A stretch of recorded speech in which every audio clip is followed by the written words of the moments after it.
All right, congrats, RJ. I look forward to meeting you and hopefully whipping you into fighting shape.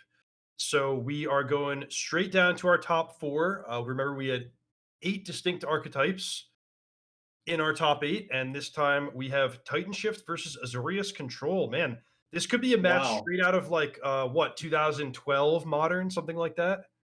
Yeah. Pretty much. I think the presence of Narset Days Undoing makes it slightly better, but the real issue I have with Azorius Control is Brandon 6 uncontested is a huge problem. I mean, obviously you can kill with prismatic ending, but that's sort of a tough way to do it pretty often. Of good news is there's no uncounterable stuff in the Titan Shift deck. So there's no Mhm. Cavern of Souls, there's no Eldrazi's, there's no Summoners Pacts. Um, but yeah, until the three Veil of Summers come in off the sideboard, Counterspell and Remand are quite effective weapons. But they're going to have to do a lot of work.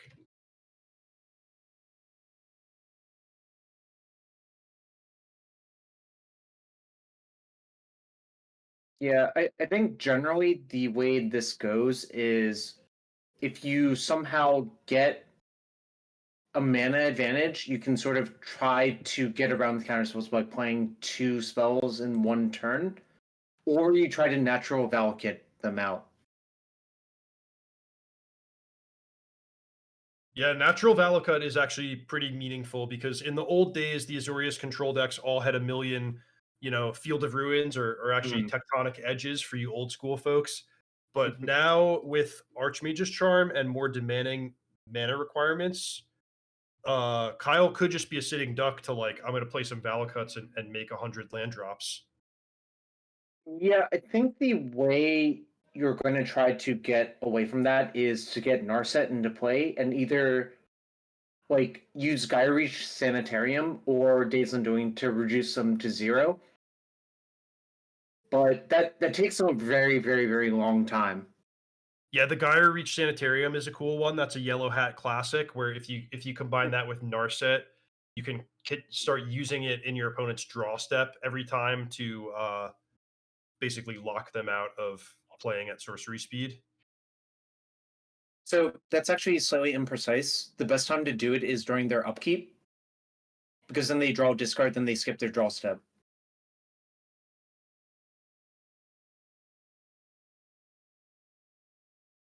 Got it.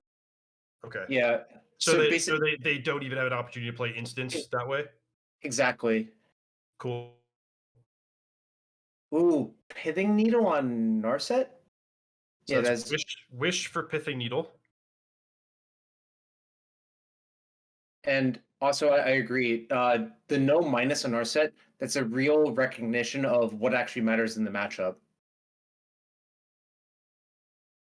Which is that Kyle doesn't want Narset to die to either a lightning bolt or a Valakut trigger, and he Yep. wants to set up Days Undoing. Yep. So it's funny, like I think he needs Days Undoing to stay in the game here, and it's not even a guaranteed win if he does Right. play it. Like if he casts Days Undoing, he'll be way ahead on cards, but Daniel will still be way ahead on mana and will have the first Mhm. draw step. So it's like I give Kyle a very, very low chance of winning in the absence of Days Undoing, and probably like, 70% with a Days Undoing, but it's definitely not a foregone conclusion. By the way, that was a Gyreach Sanitarian drawn off the top. Yeah, so pretty cool. So Daniel may is that are we saying Daniel just basically has this one turn to draw something like a Titan or a Wish? Yeah, Titan Wish. I don't think a single lightning bolt does it. I'm gonna check the sideboard real quick just to see if there's actually something good to wish for on this board state. See, we have one, two, three, four, five, six lands, so Escape Shift doesn't do anything. Um, there's not actually another gas card to go get with Wish in these sort of scenarios. Could at least get Alpine Moon for the Gyre Reach to break out of this, but Yeah, that yeah, I mean, he's really hoping for a Titan right now. Yeah.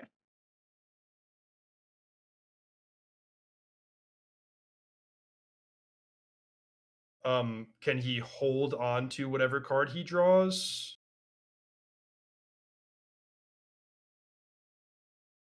If he Um, if so he doesn't get locked out? yeah.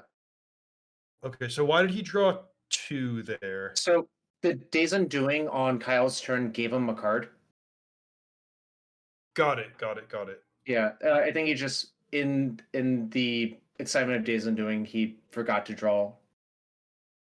So that is Dried of the Lazen Grove will, huh? So Dryad if we, plus fetch land can kill the Narset. yeah, so I guess that was one way he could break out of this. Yeah, I wasn't appreciating that he was gonna get to see 2 cards there. Hmm.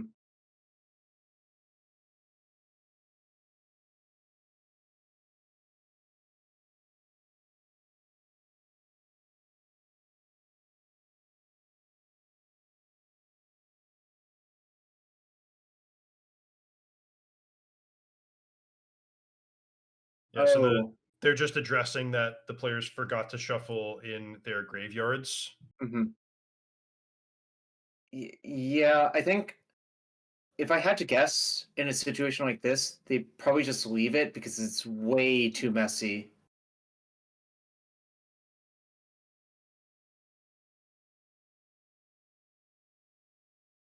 But I don't know the actual fix. I'm not a judge.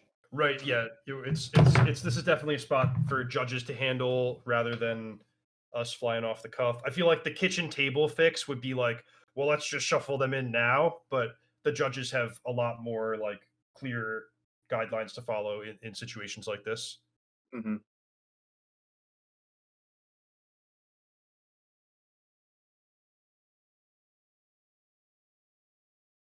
Well, barring that, what do you think is going to happen in this game, supposing nothing gets changed from this board state? So Kyle has a stacked hand, 8 fresh cards, right? And he can't just go for the Gyre Reach lockout Hmm. because then Daniel can respond with the fetch land to Lightning Bolt Narset. So Hmm. instead, he's going to have to take a different approach of basically just playing cards from his hand. He could, if he wanted to, choose to minus the Narset to dig even deeper.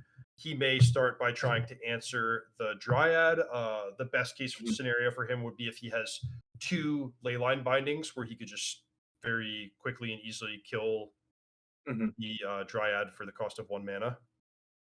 Yeah, I don't think we can minus the Narset because of the Pithing Needle, but everything else seems reasonable. I think if Oh Kyle yeah, thanks literally for has reminding me. if Kyle has literally 2 removal spells in hand, say that cost 1 or 0 mana both, it can work out. Hey, I think they're doing my kitchen table fix of just let's shuffle now and uh, get as close to the correct resolution as possible without messing up the game. Right. Um, should that Misty Rainforest from Kyle's graveyard be shuffled in? Or was Stands to that reason. after? Okay. Well, I'm not sure.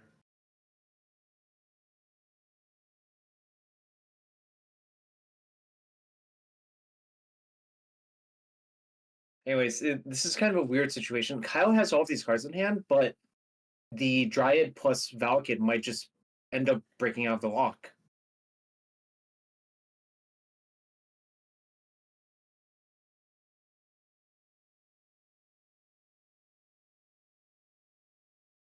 I guess Kyle only needs 1 leyline binding to really put Daniel in a tough Hmm. spot Right. because he can upkeep, activate the Gyre Reach. Hmm.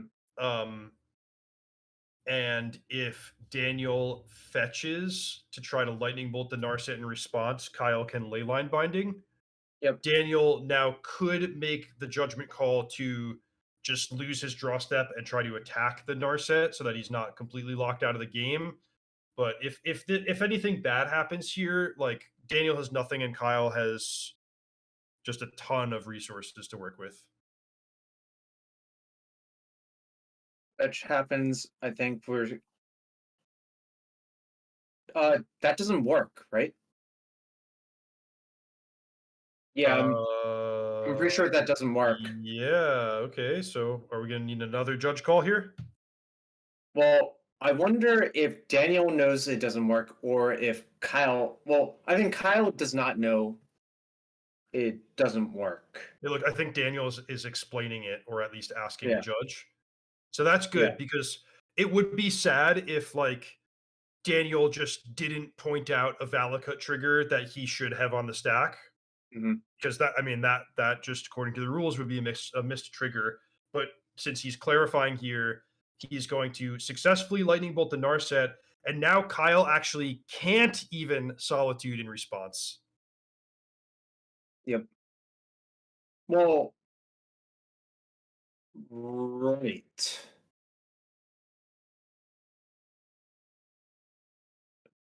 I guess it matters exactly what was said, but yes, this is going to end up not so good for Kyle.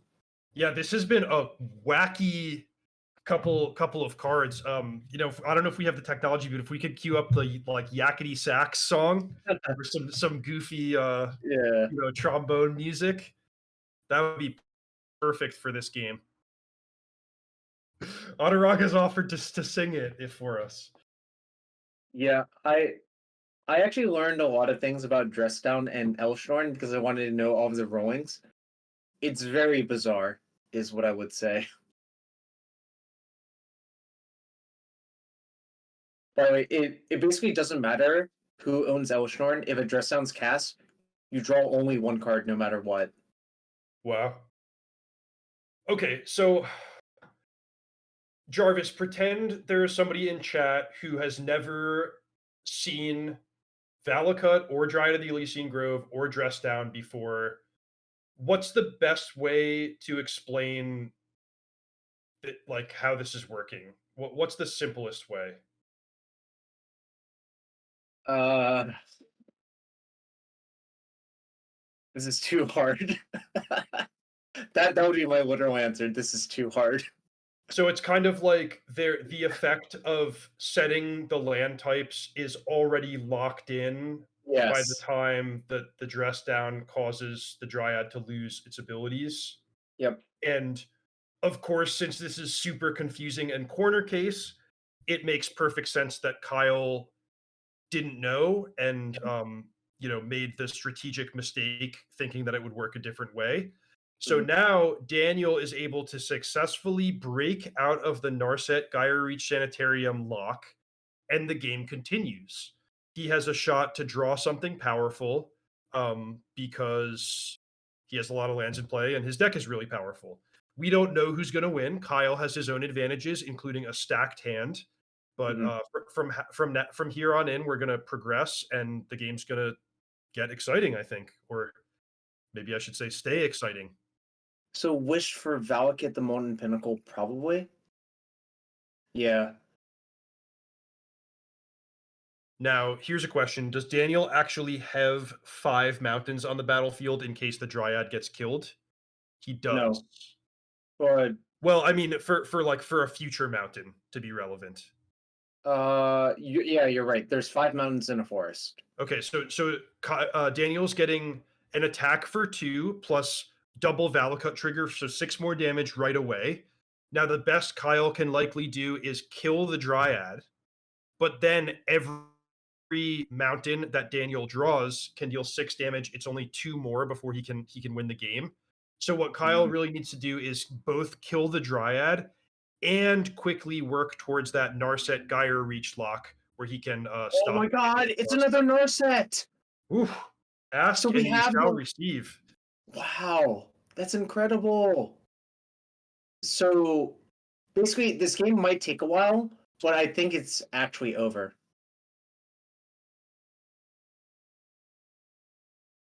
Yeah, so this is if you're familiar with Vintage, this is kind of the equivalent of having like Time Vault Voltaic Key, where Mhm. your opponent will never be allowed to take another meaningful game action. So you just have to slowly Wow. and steadily present something that can win in the long term. So wow, that was a super crazy game, Mm. including all of the corner case rules situations you can think of. But in the end, it is Kyle's Narset based combo that's able to win the day. First, annihilating Daniel's hand with Days Undoing, and then locking him out of the game with Gaia Reach Sanitarium. Yeah, I mean, when one person gets to draw 7 cards and only person gets to draw one, that's a pretty powerful effect. I will say that it did seem like Kyle had like about 4 cards in hand when that was cast, so it's actually only like +3. But I mean, just reducing your opponent to 1 card and having the guy reach Sanitarium, it was worth a lot. All right, I'm gonna check. Does Oh, you know what? In those scenarios, Kyle has Kahira. So you can actually kill very quickly if you need to. I guess for some definition of quickly, right? Yeah. So what's your like? How are you approaching this matchup from both sides? Why don't you start with Kyle's side because maybe that's more. There's more moving pieces there. Well, Kyle has subtlety, an extra days undoing, Aether Gust, Force Nation, Mystical Dispute could all conceivably come in. Um, I'm not sure what I would cut. Oh, Chalice of the Void seems not particularly exciting, so that can probably go. Also, I think the dress downs are. Hmm. I guess if you dress down a Titan, then kill it, that's okay. But I'm not sure that's actually the way I would want to approach it, right? Yeah, it might have a little bit of shell shock from the dress downs. I would probably just be like, get this card out of here. Well, the thing is, it's actually unclear to me how good they are. Um, from Daniel's side, well, we have a wish board, but we have 3 Veil of Summer and 3 Force of Vigor, and nothing else I really want to side in. I think I would. Hmm. Yeah, I So think it's the funny, Veil of Summer is going to be the most important sideboard right? card from Daniel's side. Just basically trying to set up a big, powerful threat with Veil of Summer to counter a counter. Yeah, I have a question for you. Would you leave in Lightning Bolt or not? Um, I would try not to. I do recognize Narset as being really scary. Well, here's the thing: is Narset's not that scary on her own. She's just scary in Hmm. tandem with Days Undoing or Gaia Reach. Hmm. Narset is good against Explore, so I could see like maybe you want 2 Explorers and 2 Lightning Bolts or something like that. Hmm. But I probably wouldn't like. I probably wouldn't change too much if I was in Daniel's seat. Let's check in our other match. This is 5 color creativity against 5 color bring to light, Alexander Lim and Evan Farrell. We've seen both of these players plenty on camera over the course of the weekend.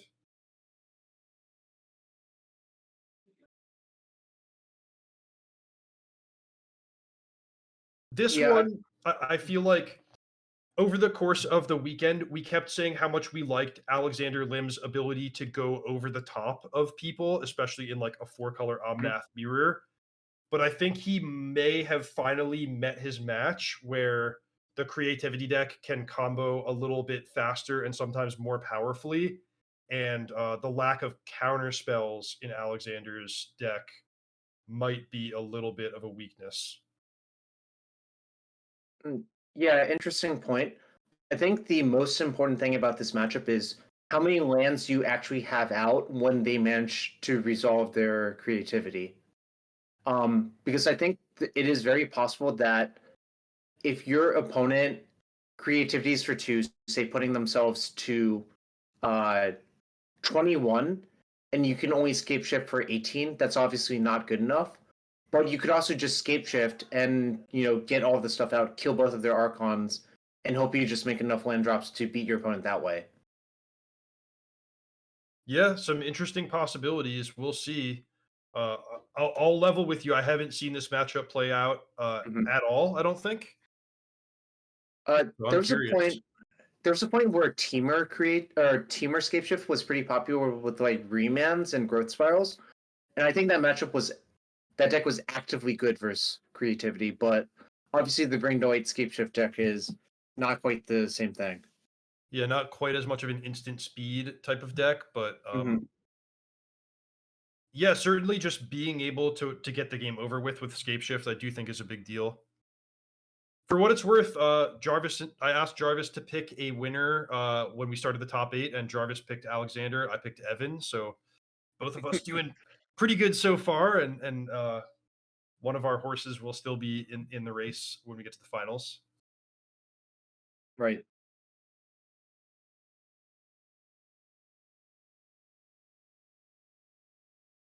The thing I'm kind of rooting for is for Alex Swim to have a Teferi out and actually kill his opponent with Scapeshift in response to a creativity. Why would that come up to do it at instant speed? I don't know. Actually, the most likely explanation would be Evan fetches down to a multiple of 3 that leads to lethal Scapeshift. Perfect, perfect.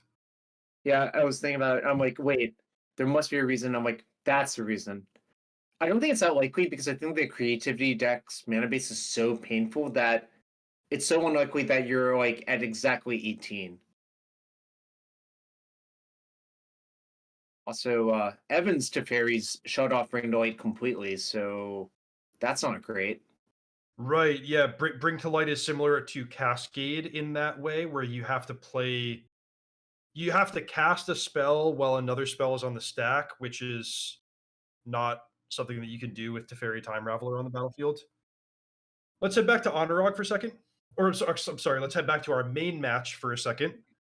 Um, this is Daniel Digiacomo is how I'm going to go with it. Sorry again Mm-hmm. if I'm not saying that correctly, but he's been our huge story of the weekend, battling back from a 0-2 start to 11 wins in the Swiss, 11-2 to be our top seed, now winning the quarterfinals and trying his best to advance all the way to the finals. Also with kind of a cool under the radar deck that I didn't expect uh, to see, at least at the at this stage of the event.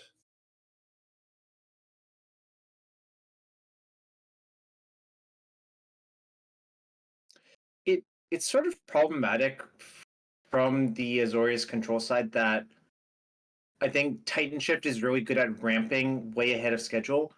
So there's a lot of pressure for Kyle to have a pretty good draw to compete in these games. Right. So let's talk more about Kyle's side. Imagine you have just a mixed hand where you have some removal spells, some lands, some counters. Like, are you going to try to counter this search for tomorrow? What's the plan? Instinctually, I think if you try to counter the ramp spells, that's going to lead to a lot of trouble because I think the deck is mostly ramp spells and not many action spells. But I guess Kyle's going for a counter here. Veil of Summer is something to think about. Where Mhm. if you try to take the approach of I'm going to let my opponent get a million mana and then counter the Titan, then they could veil you. Also, the what we saw threatening to win game one was just Valakut's and land drops. Mhm. So it's really tough. Like it doesn't feel good, but you might have to just fire off some counters and try to stymie your opponent's development.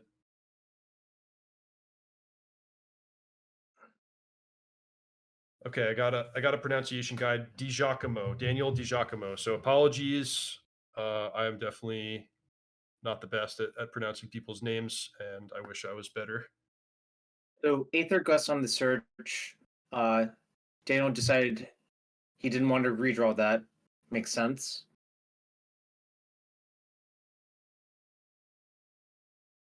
So this is something that I don't think a lot of players realize in the Titan Shift versus Control matchups. I think I often leave my Sakura Tribe Elders around way longer than other people do, just to be annoying. Okay, so like attacking Narset Yeah, for one. yeah, because I think every point of damage matters if you're playing towards a natural Valakut plan, right? I'm totally there with you, Jarvis, especially if it's like I don't have any plans to spend the mana next turn anyway, then Oh, then certainly I would just go ahead and leave the Tribe Elder as an attacker. that's not good. The iteration missed on usable spell. It's actually kind of not that surprising that that would happen to Azorius control. I think because I don't think there's a lot of one mana spells you can hit in a scenario like that. The thing you would most want to hit is a land drop off the iteration. Yeah, for sure.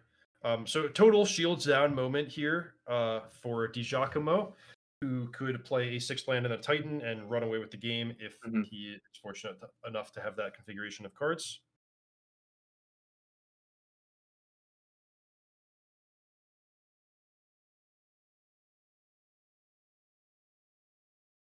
Ooh, okay, that's a search for tomorrow.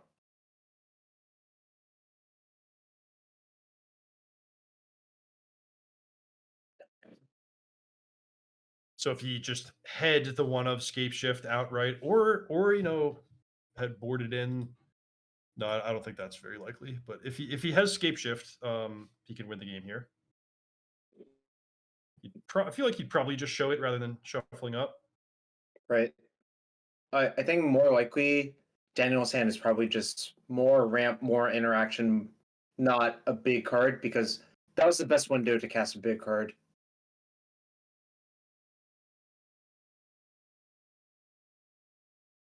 Ooh, he just passed.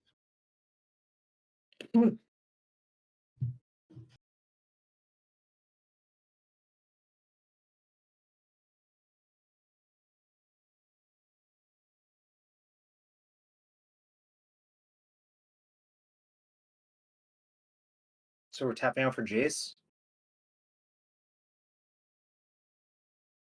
Love it. So Jarvis, earlier you referenced playing Valakut in standard at one of our collectively first Pro Tours. Yeah. You had Valakut. I played a Jace deck, and this was like a common end game pattern Hmm. where you would start basically fate sealing the Valakut player with Jace and hoping for the best. And it sometimes worked out and sometimes not. And this is going to be the sometimes not case where Daniel's going to fire off Wish and Scape Shift and deal 18 damage to the opponent. Yeah, that I mean, I think you just have to take your medicine and just hope that Daniel doesn't have two good cards in a row. Or even if you see like a dead card, you can leave that on top, then you get to untap with an uncontested Jason is it's just so good for you. Agreed. Continuing with the trip down memory lane, that has always been, in my opinion, the best approach to fighting a deck Mm. like Valakut is to somehow establish some clock or something that's going to give you an advantage as the game goes long, even if that means tapping out at an early position, so that you Mhm. can have the luxury of keeping up your mana later. If you try to play this game where you're never leaving yourself vulnerable, never tapping your mana, never putting them on a clock, they'll probably just make a bunch of land drops and then put you in a bad position anyway. Yep. So I think Kyle did what he had to in terms of playing out the chase and hoping that he didn't die in that narrow window. Yeah, Kyle was attempting to be the beatdown in a situation where it probably wasn't going to work, but it's not 0% to work.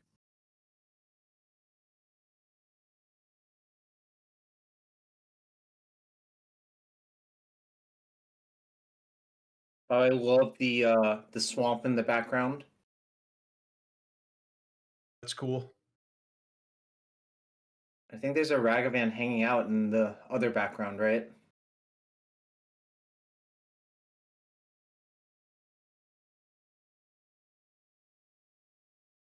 Oh, yep. And then on Daniel's side, it's the Laughing Dragon logo, who's the tournament organizer.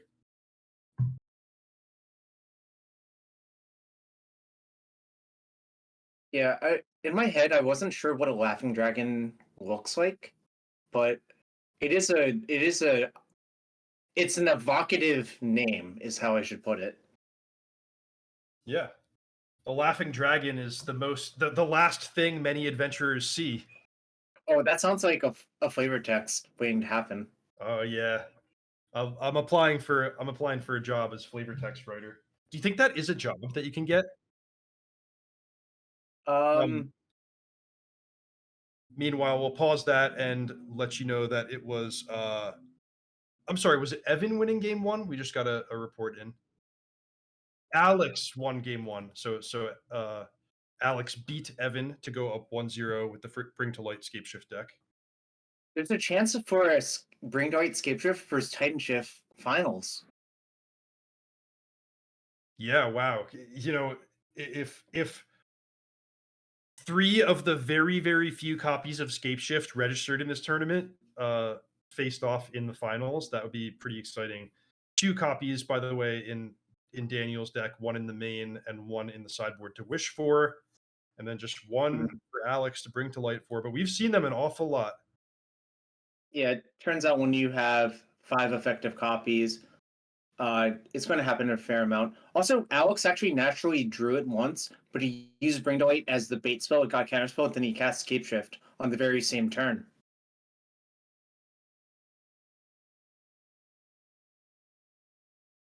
For what it's worth, I like Kyle's chances a lot more in the play. I think there's a reasonable chance that he can just counterspell something on turn 2, play Narset in 3, and just hope to do the thing, you know?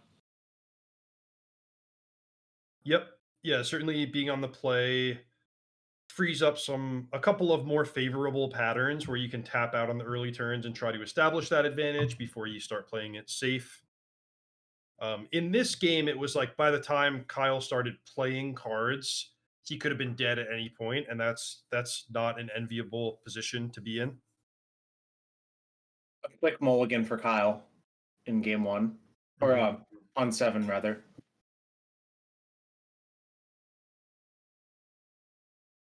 Another quick Players taking mulligan. well.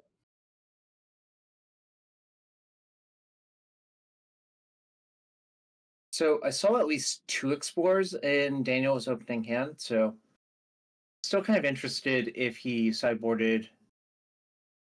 Well, I would guess the Veils definitely came in, but the question is, what do you cut? Yeah, so we talked about Explorer being maybe one of his marginal options because it's just not very good against Narset. Lightning Bolt's also not that great against a deck that's mostly creatureless, but Mhm. we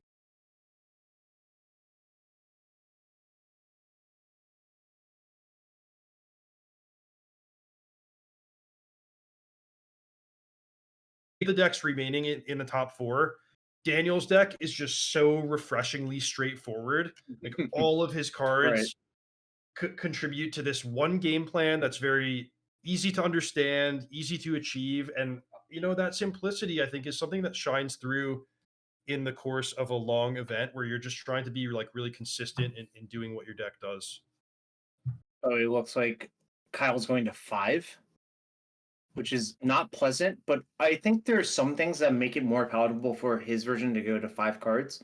Namely, the Spawner Twin S kill of Narset plus Dazen doing makes 5 cards a little bit more appealing. Yeah, it's true. If you're planning to cast Days Undoing on like turn 4 or 5 anyway, then it may not matter so much how many cards you start with. Remand can also be good in this matchup to recoup from a card deficit because you can kind of just use it to make sure nothing bad happens while you're getting extra cards to hit your land drops and find action.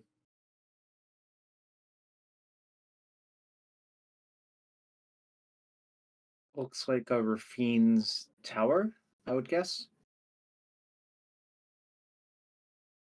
Yep. Rafine's scheming up in that tower all the time.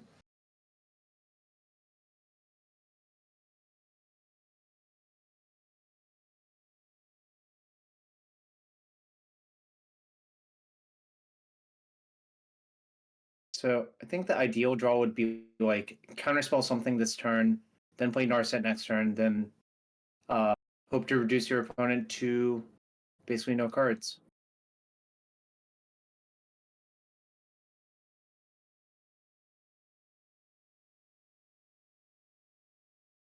That I call that the stop. It's my hand counterspell. Wow.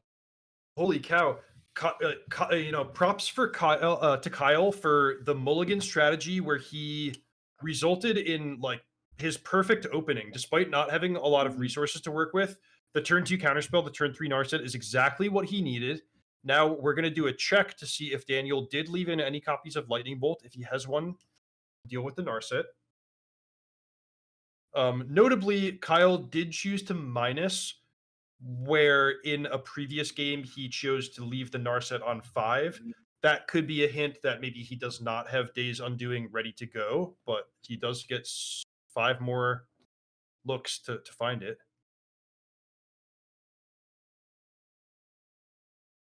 Nope, that was a whiff. Oh, a full whiff on Narset. Wow, that's extra frustrating after the mulligan to 5. So basically down 3 resources compared to what you could have. Ooh, coherent hand, but we use coherent to pitch to solitude, so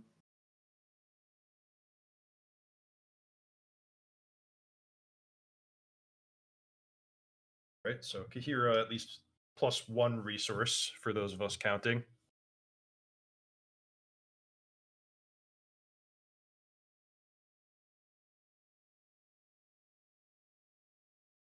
so Kyle knows the bottom 6-ish cards or 7-ish cards of the deck, right? Correct. So Yeah. I think in these scenarios, if you want to draw Days Undoing as your 3-outer, you probably should just not fetch because it shuffles those 7 cards back into your deck effectively. Okay. I like it. I like the way you think. I spent a lot of time thinking about this sort of weird stuff that I think most people don't think about. And frankly, a lot of the time, it probably doesn't matter very much.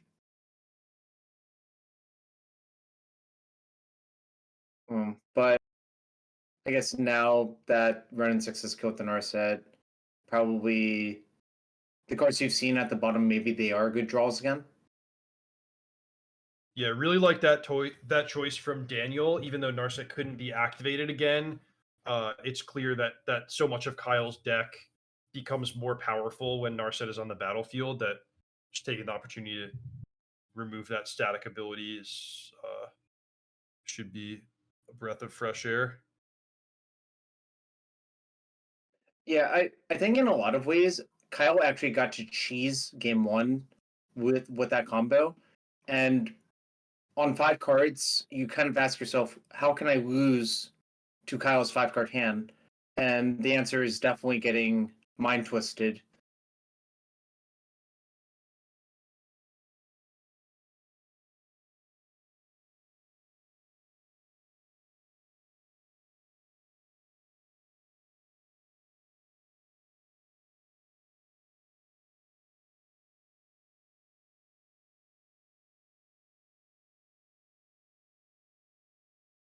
So kind of wondering, was a reman revealed off Narset?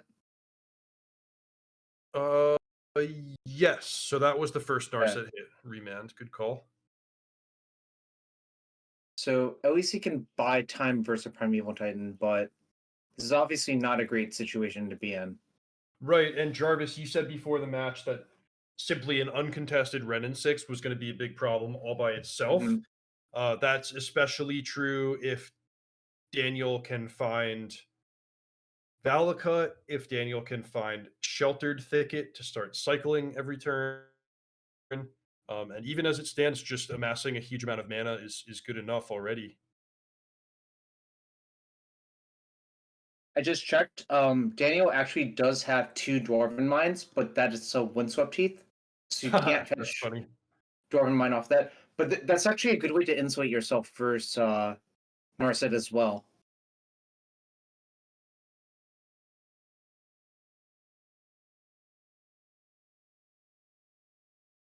believe that's a Cinderglade being fetched.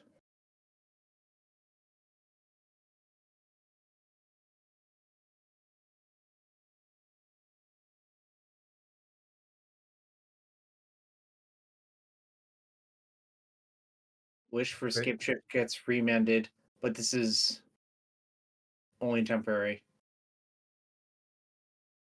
So, funnily enough, I believe the remand puts it into the hand. I agree because that's just like the text of remand. Yep. It's put into the player's hand regardless of where it came from. Minus flashback, of course, but that's a different mess of worms. Mhm. The reason I bring that up is think about the possibility of Kyle literally drawing Narset into Days and doing off of remand plus a draw step. Then we can shuffle the scape shift back into Daniel's deck, and any wish that Daniel draws can no longer get scape shift. Yeah, that is a good point.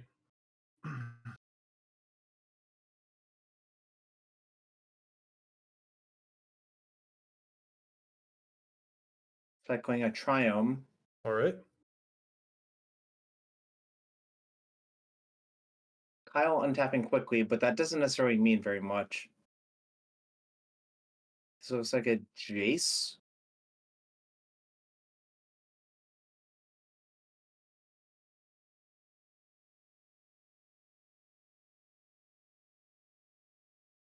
Any counter spells? I think like literally Kyle just wants to draw as many counter spells as possible right now. Nope. Uh, so for those of you who can tell, I think Kyle conceded because he did not draw a counter spell for the face-up escape shift. All right. So that's Daniel DiGiacomo advancing from the 0-2 start, now winning his 13th straight match and on to the finals. Meanwhile, tuning into our backup match, we already knew that Alexander Lim had won the very first game, and now we are taking a look at game number 2.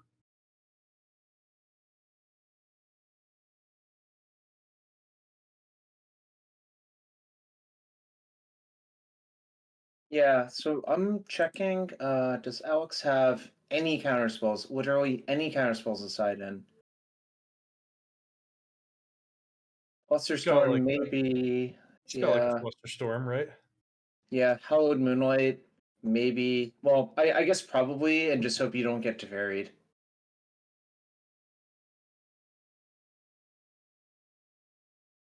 Oh, I just noticed this. Evan had Abundant Growth in his sideboard of the Creativity deck, and that's mostly a nod to Blood Moon. Yep, no Blood Moons remaining in the event. He also has my other favorite card versus Blood Moon, which is Strike It Rich. By the way, we had no Is It Murktide making it into the top 8. A couple, I think, lost in the last couple of Mhm. rounds. Yep. Yeah, like scrolling down 18th, 19th, and 20th place, all Is It Murktide, but they did get boxed out. The most popular archetype, nowhere to be seen in the elimination rounds.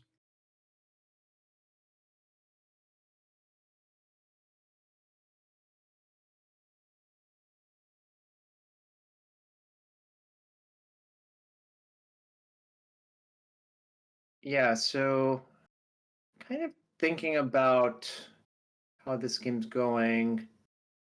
2 Triomes fetched. I I really am interested in what happened in game 1 for Alex Lim.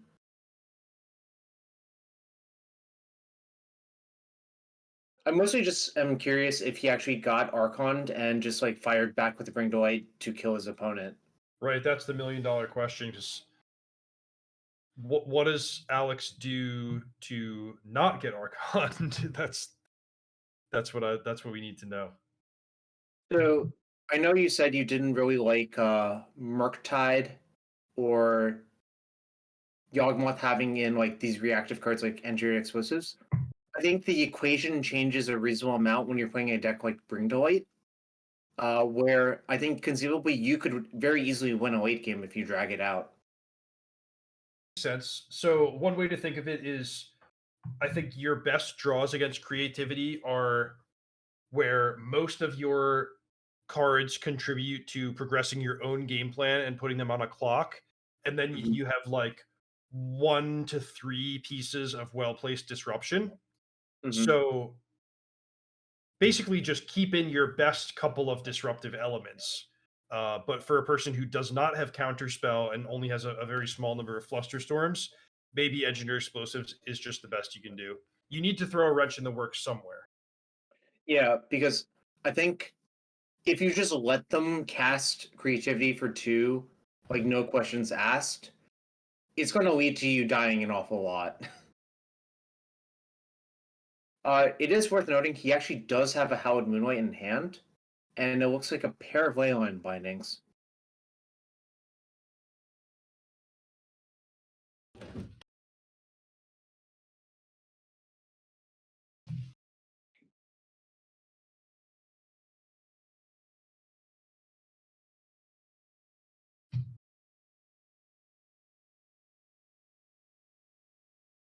Also, look at all of these foil lands that are in play. Yeah, amazing. All right, so here comes Evan deploying the Dwarven Mine, setting up for something.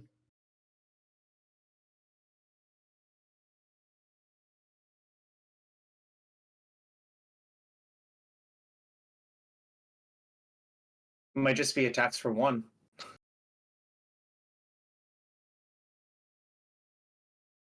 Yeah, sure. Go to work, put him to the test on that engineered explosives.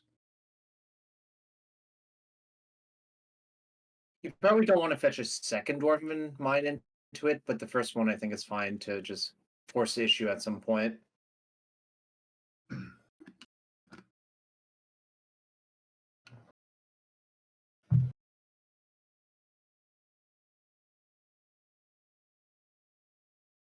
Oh, is the Leyline binding being cast? Why is this a leyline binding being cast? Can you explain this to me? Uh, I guess we just want to have more insurance against the dwarves. It does seem a little bit peculiar, but I think maybe Alex is thinking he might be overloaded on mana at some other point.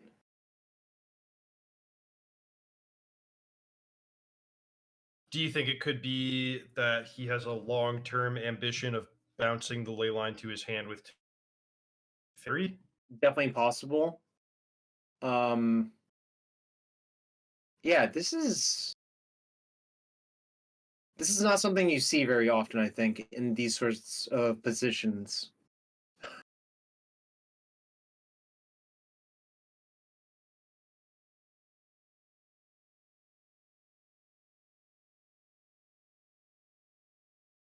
And I don't think tell me, don't tell me Evan is gonna this is gonna draw some kind of response from Evan. Are we gonna see like a massive counterspell battle fought over this 1/1 dwarf token? What is going on? I think what Evan's thinking about is I think there's actually a copy of Werechair in hand, and we might see Werechair fused. Okay.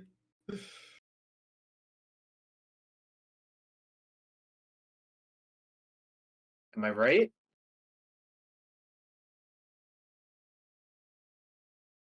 Ooh, I was correct.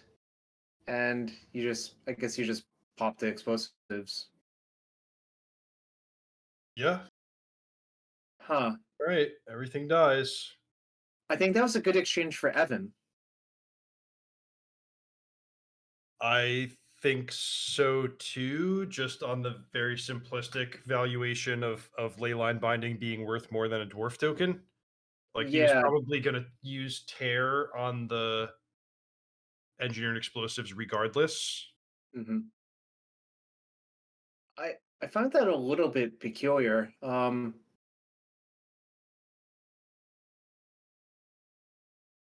So at least Red and Six is getting some of the cards back for Alex, but I felt like basically the wear tour was going to be forced to trade with the explosives at some point if you wanted to make headway.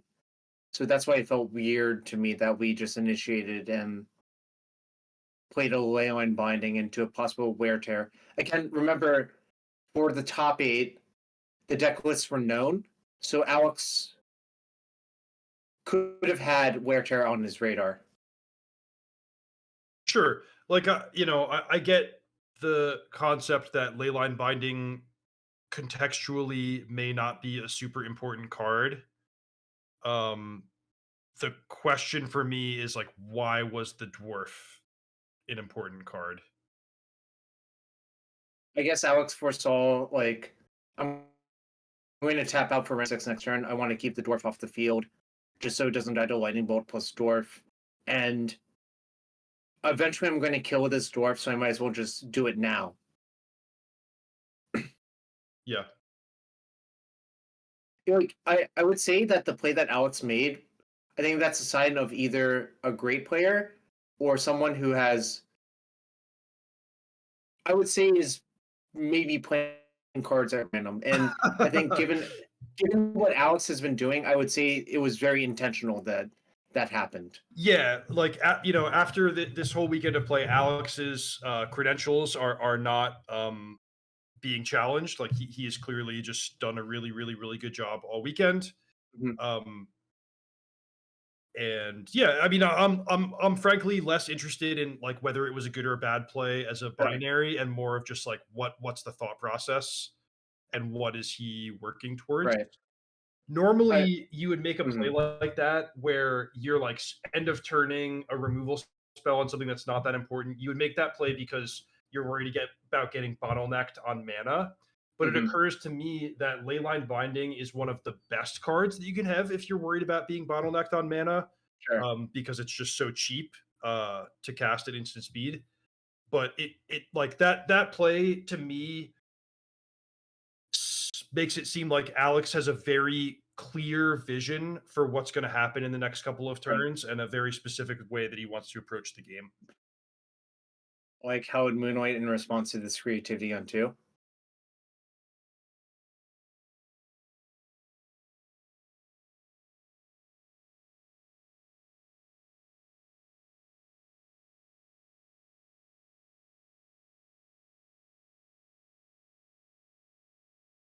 Are we casting something like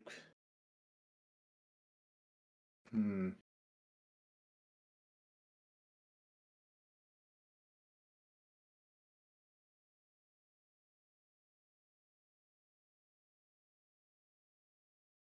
So we do believe that Alex has the Hallowed Moonlight, right? right. So I guess the concern is Flusterstorm or Spell Pierce.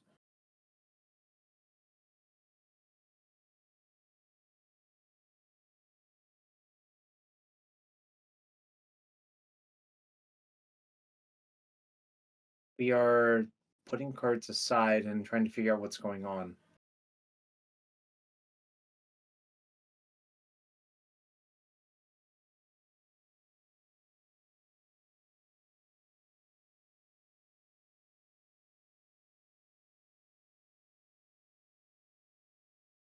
Uh-oh.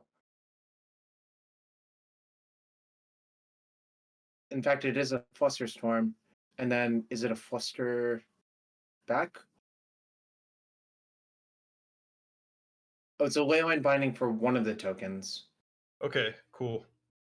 So that certainly is we could have predicted based on Alex's Mhm. use of the first Leyline Binding that he had multiple copies.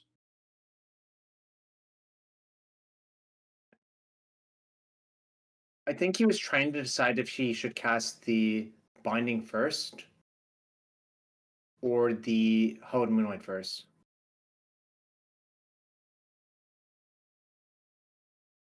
Think he was also taking a look at his hand and thinking about what cards he wanted to be left with if and when the Archons hit the battlefield. So right now he's going to lose his Renin 6. He's going to have to discard one of his 2 cards, and then he's going to have to try to Well, piece together. Go I ahead. believe there's a 6 white white white 7/7 instead of an Archon of Cruelty. Aha. And what color is that name? Uh That I Must don't be white, know. right? I would guess white, but you could also make a case for blue, given you know Alex's deck, and that two line bindings are down. Because naming blue also covers Teferi 3 and Bring to Light. Right. So you definitely want to name either white or blue. Mhm. And the question is, do you want to leave leyline binding as an out, or do you want to shut off like bring to light and expressive iteration type of stuff? That is actually an interesting question. We'll see if we can get some confirmation of what was named. Yeah, so there are two Bring to Light's gone, or two Leyline bindings gone. So the thing is, if Alex draws Bring to Light, it's pretty easy to just get Valky and kill with the Iona. Was green Okay. chosen? Yep. Great point. Great point. Green. Wow. Secret door number 3. It was indeed green. So that's I would take that as just like Evan feels he has a pretty good idea of what Alex Mhm. is holding, and that he doesn't have a leyline Right. binding or a Teferi. Sure. But it also like I'm kind of skeptical of Iona being worthwhile here because Hmm. it's just a big guessing game. Checking for the target that I think that I believe is the best. Oh, okay, he doesn't have it. This is the matchup where Sundering Titan is the best for what it's worth. Oh yeah, no doubt about that. Yeah, I mean, like it gets put in the stack, and then one person has like one land after it.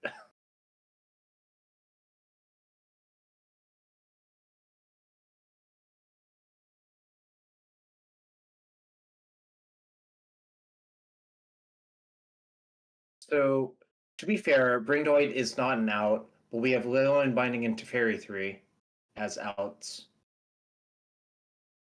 Apparently, we died to Iona first, though. All right. Well, Iona certainly worked out well that game. I think Archon would have worked out similarly well. But yeah, that was a cool game. Yeah, definitely did not foresee the green being named there, but naming green did shut off Dryad of the Elysian Grove and Scapeshift and Bring to Light in addition, but also like kind of unclear what would have happened if Alex hadn't expended the leyline binding on that one turn. It's a super deep question and Yeah, complicated by the fact that Evan had the answer for the engineered explosives. right. So like Evan was gonna destroy the engineered explosives, and then engineered explosives were gonna destroy the dwarf. So from the seat where we know that that's gonna happen, it seems like kind of a waste to use the ley line Hmm. binding. However, if you're in Alex's chair and you're like, I can ley line binding the dwarf and keep the engineered explosives on the Right. battlefield, then maybe I win a more important battle later. There's a lot more, going on there to be Hmm. processed. But um, yeah, it is true that like if we just spot Alex an extra ley line in his hand when the Iona hits the battlefield, the game becomes a lot more complicated.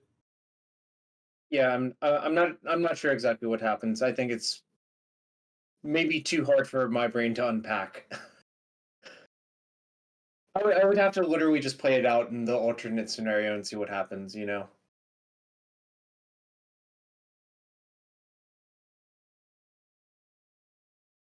Looks like there might be a little bit of sideboard adjustment here.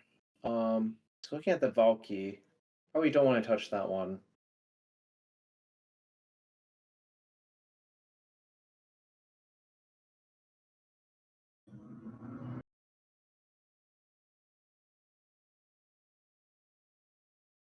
So the winner of this game faces Titan Shift in the finals. Hmm. Um, do you have any concept? Okay, imagine you are Daniel with the Titan Shift deck. Whom would you rather face? I would much rather play against Spring Delight. The reason for that is I think you have all of the advantages. You just ramp a lot harder, and basically Primeval Titan, it doesn't really matter if they kill it because the damage is done. And you have basically a similar number of escape shifts to Alex, but you get to your escape shifts faster. One thing that I really appreciate about the Titan Shift deck is it's like the one deck in the format that just doesn't care about Teferi Time Raveler's passive ability. It's like, Yeah, you know it's what? just I was just playing one spell per yeah. source 3 speed anyway.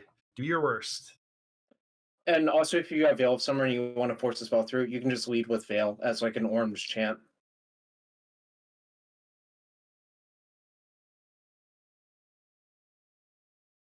But yeah, I think Daniel's definitely he would much rather Spring because I think you could conceivably lose to like two Archons on turn 5.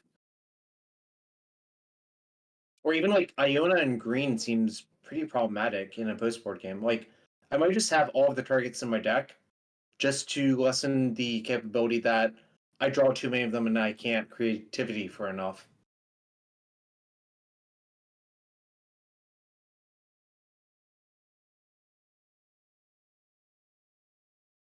But yeah, going to be exciting game 3 between Alex Lim and Evan Farrell. Let us note that all 4 of these players have already qualified for the RC and Dallas, so great job to them.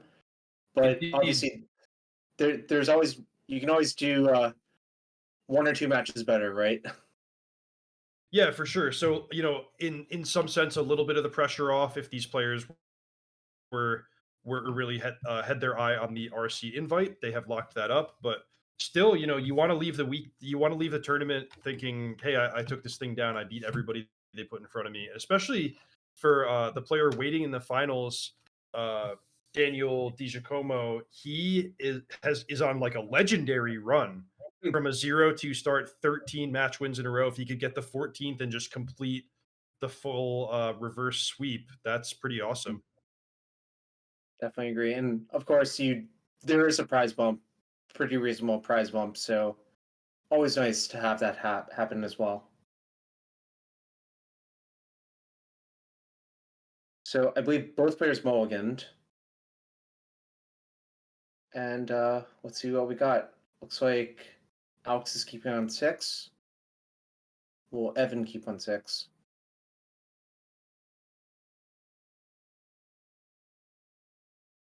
Ooh, wait, is Evan on 5? Yeah, can we switch back to the overhead cam? They might have dice out to help us track. That's the water drinking cam. Cool. Both Okay, on both six. on Okay. 6. Got it.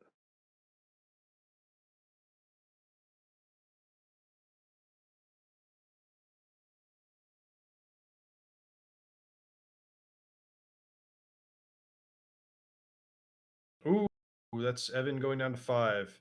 He was just kind of mapping things out, but decided he did not Yeah. like what he saw. Yeah, one thing I really appreciate is if you're going to keep a hand, but you want to disguise your range, you should actually figure out how the like first 3 plays will play out with the hand you've kept before saying you're going to keep. Yeah, good practice in general is just to kind of think things through in advance, Hmm. instead of pausing to think each time you face a difficult decision. So in other words, tank, tank, tank, keep. Here's my first turn is a little bit better than keep, tank, tank, tank. I guess I'll play this land. Your turn. There used to be a thing playing Domain Zoo because it was a little bit tricky to figure out which lands should get what.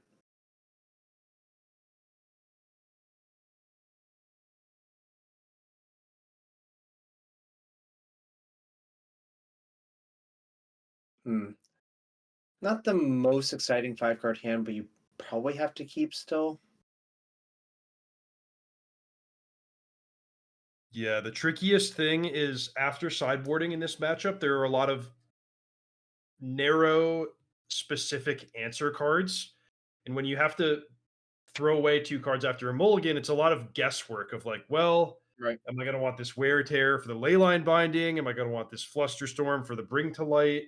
And I don't envy Evan having to like guess there. But the most important thing is let's just make sure we have our land drops and can let the game develop in a reasonable way from there. Yeah, well, Evan always has the out of drawing one of his 4 Renin sixes. Right. Yeah. Mulligan to a mulligan low is still totally fine if you can have a fetch land and a Ren.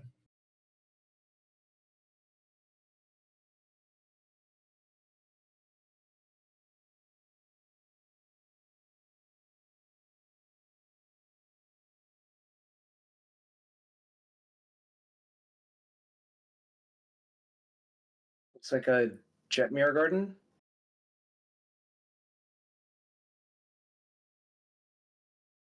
Took us 12 rounds, but we're finally starting to identify the triomes correctly. Yeah, I'll probably forget by next time. By the way, I'll just say once here, thanks everybody so much for coming to tune in. Having Mhm. just 1,800 viewers on a Sunday afternoon is totally awesome. Really great event.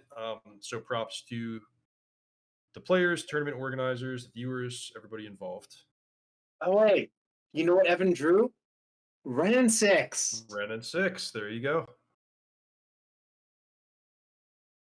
I think it's kind of off-putting that Renin 6 is so much better than Renin 7. You are you familiar with Ren and eight? I was just reading about the storyline this morning. I thought it was called like Renin Realm Breaker or something like that. Yeah, I think those are the same thing. Hmm.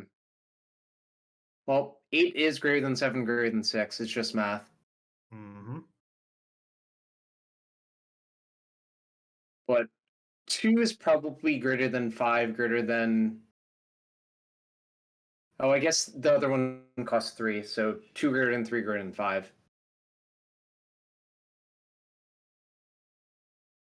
Here comes expressive iteration.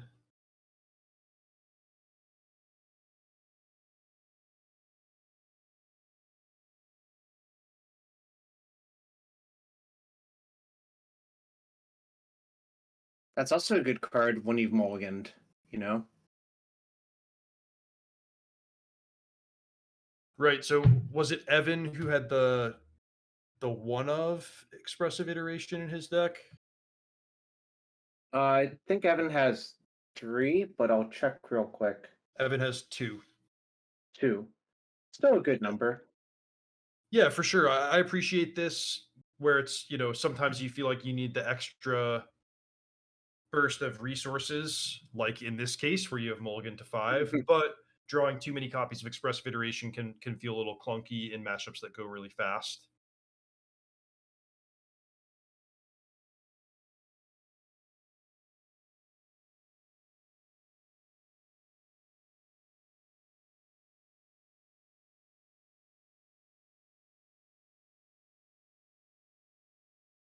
All right, what does Alex have for us this turn? He seems to be eyeing his own expressive iteration.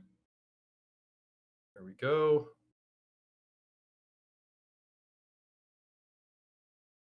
So I feel like Evan has spent his early turns basically recovering from his mulligan to five, and that's Mhm. great. But big picture, we still have Alex also developing well and being on the play. So let's see basically who can race to a powerful play more quickly. If Alex can establish some defense so Evan's not able to combo off uncontested. Mhm.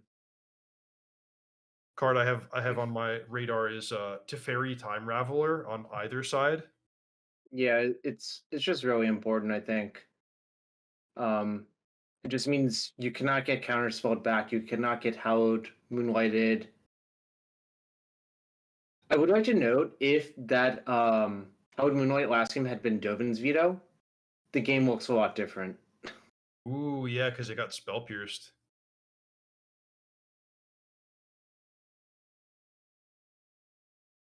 I'm basically going to keep beating that drum until people start changing their Fluster Storms or Howard Moonlights to Dovin's veto.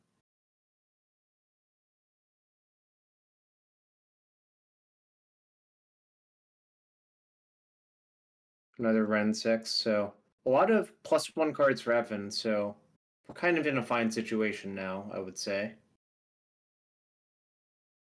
Yeah, and I caught a glimpse that he does indeed have indomitable creativity. So he has some stuff to work with, and Mhm. Alex has to be careful if he ever fully lets the shields down. Can't really afford to just, go for an Omnath or something.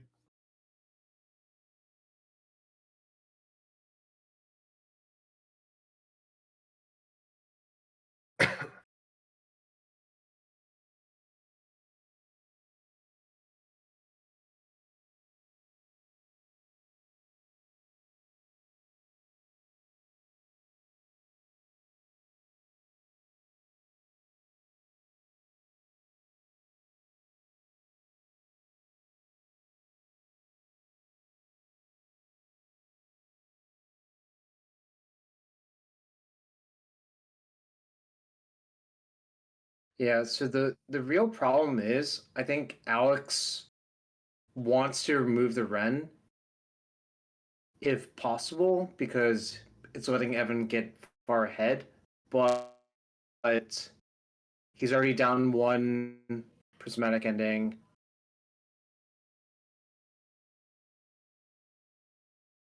It's like unclear if you actually want to use binding on that as well. Well, maybe that's not that unclear, but With you, I think it is unclear. On turn 2, after Evan mulled to 5, I'm like, okay, let's get this Ren off the battlefield. Let's spend some Mhm. resources.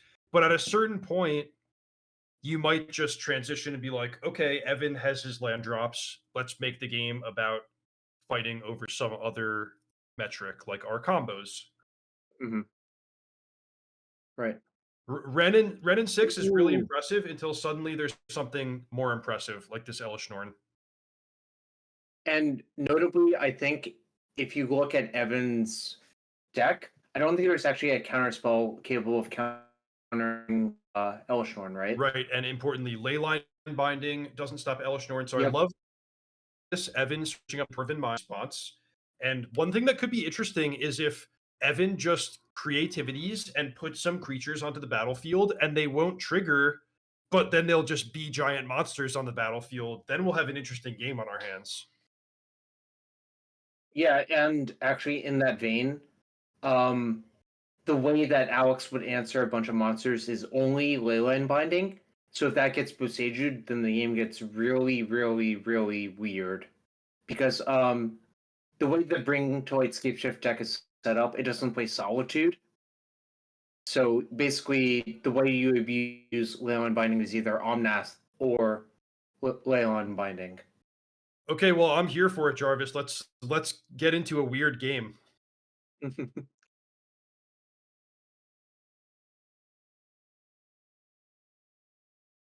Creativity on the Elishnorn and the Dwarf token. That's pretty clever. Yeah, so that's pretty cool because now the Archon will kill whatever Alex puts onto the battlefield. Mhm. What is it, a Dryad? Yep, Dryad versus Archon. I like that battle for the Archon. Yeah, love this play from Evan. Mhm.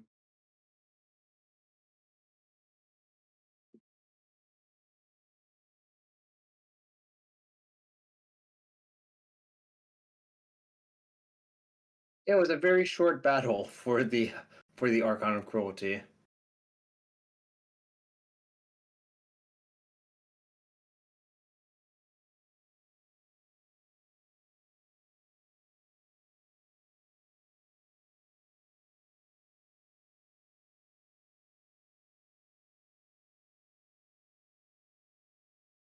Wait, so does the Archon somehow not trigger?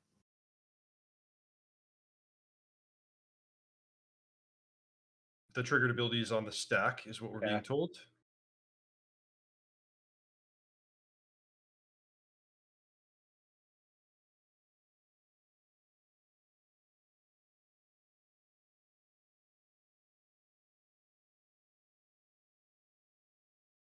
I guess it's just difficult for Alex to figure out what to discard here.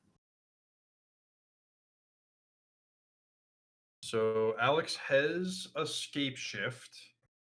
Okay.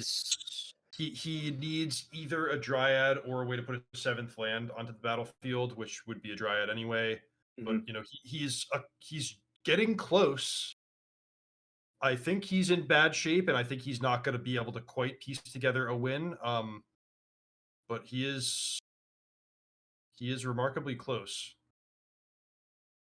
So if we have Dryad, two untapped lands, escape, that's Omega lethal, is Right, how I put it. but he has one of his lands enters the battlefield tapped, which means he won't be able Right, to get to the full 7 mana necessary.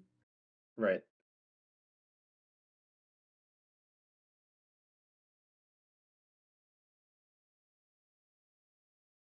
So it's not looking good for Alex. So he just played Boseiju Go. So he's going to try to tank the hit from Archon and keep the scape shift in hand. And then, but does this have Evan going up to 19 life? Because that's meaningful too. Yeah, 19 would be extremely bad. Ooh, okay, it does look like it. So, and So if I'm Evan and if I know what Alex's plan is, well, apparently it's just lethal because 8 going to 2, Ren minus. okay, wow. So that's Evan winning a game that maybe he did not know how close that really was with Alex holding the scape shift in hand. But I really Mhm. liked the way he navigated that, just setting up well, recovering from the mulligan to 5, getting his resources and his mana underneath him, and then that sick play of creativity targeting both his own dwarf token and the opposing Elish Norn. Also, even I'll shout out fetching the Dwarven Mine in response to the Elish Norn. Like that's a play that you might not that might not be on your radar the first time you see it. So really sharp overall from Evan. Good job. Yeah, definitely impressive and some close games.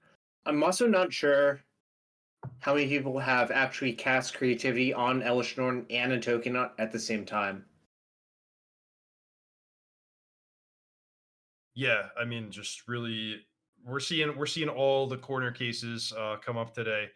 So I'm not sure if how quickly the players will be ready if we're going to do a break. We're going to send you over to Honorog.